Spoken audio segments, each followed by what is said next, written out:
Hey there, Sharon Horne-Ellstrom here. Welcome to day 58 of our Get Your Goals annual challenge. We're doing one thing every day to get what you want, for you to get what you want, me to get what I want with respect to the different areas and assets of our life. And this month, just a couple more days, today and tomorrow, we're focusing on our emotional well-being, our emotional aspect of ourself. We're going to look at I use a 9-part life framework: physical, mental, emotional, spiritual, financial, relationships, contribution, and then confidence and communication, because I feel those are all interrelated, connected things that we need to focus on, set goals on, try to continually improve on in each of our lives in order to create the life that we want. Now, notice I didn't say balanced life. I have a whole theory on balance, and balance feels different for each and every one of us, just like everything else does. So today we are going to talk about emotional lessons learned. I'm going to share a quick process for identifying the lessons that you learn from the experiences and the emotions that you have so that you can continually improve them. And then I'm going to just share, I brainstormed a list of some of the lessons that I've learned, emotional lessons learned specifically with respect to my emotional well-being and how I respond to things, just to give you an idea of what I'm talking about. And for an action item today, I'm going to recommend that you just think about a past experience that you've had and the emotions that it brought up in you, and then apply this process and say, okay, what did I learn from that particular experience? Why? Because when we're removed from it, it's less emotionally charged, and we're better able to step back and look at the situation and follow the steps in this process in order to pull out the lessons from that experience. And it's really powerful because we don't have to keep making the same mistakes over and over and over again and learn the hard way. We can learn from other people's mistakes. We can learn from our own past experiences and mistakes, and we can take those lessons forward with us so we don't have to make and do things the hard way.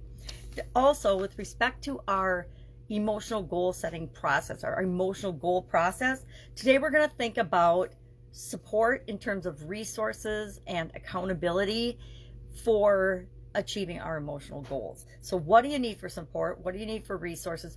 What are you willing to say and be accountable, or who you be accountable to with respect to your emotional well-being? When it comes to my emotional well-being, I usually look to my daughter because she has a way of bringing me out of any funk I might get into, or pointing out when I'm behaving in ways that she knows I don't want to behave in. For example, if I'm saying no to my granddaughter, right? Or if I'm giving her feedback in a way, instead of focusing on what we don't want, we always want to focus on what we do want, things like that. And so she balances me pretty well with respect to that. So what are some of my personal lessons learned, emotional lessons learned? I want to share these. I'm going to grab a magnifying glass, one that's hopefully not so dirty I can see out of it. My granddaughter likes to play with my magnifying glasses, so sometimes they're very hard to use. Emotional lessons learned, and they're not in any order. I just brainstormed a list, and that means it came out of my brain whichever way it came out of my brain, and it doesn't matter. They're just things that I've learned over the years. If I don't deal with emotions, it will appear or pop up again.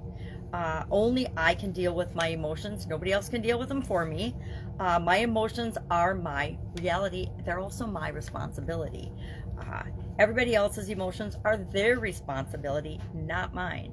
When you're a mom and a grandma, you try to take on the heartbreak or the sadness or the anger for other people, especially your kids and grandkids, but that isn't possible. We can only do our own. Emotions come and go, sometimes as randomly as, I wrote the weather, but I'm like, well, what's more random than the weather? Because the weather has actually got some science to it, although we never know what's going to really happen.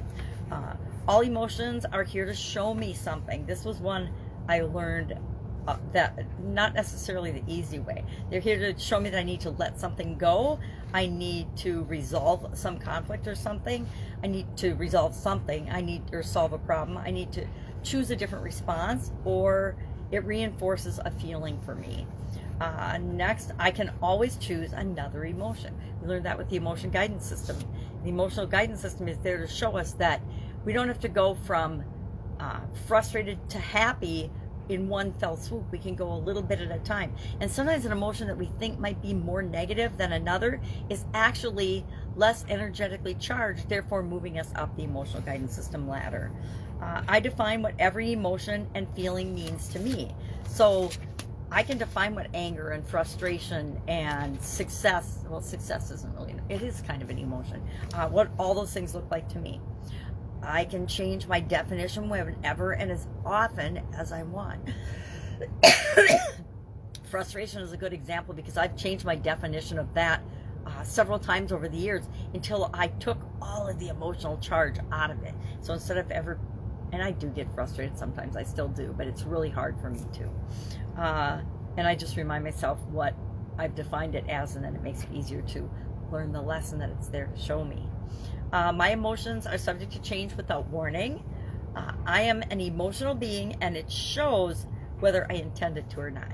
Now this was a toughie, because I always thought I could be stone-faced and people wouldn't really know what I was thinking or feeling, especially in things like negotiations or legal proceedings. But the truth is, I am just like my kids. Everything I am feeling shows on my face whether I intended to or not. My feelings and emotions are just as important and valuable as anyone else's, whether they think so or not, or whether they believe so or not. I learned that one in my marriage. Only I can treat me the way I deserve to be treated. I can only control me and how I treat me.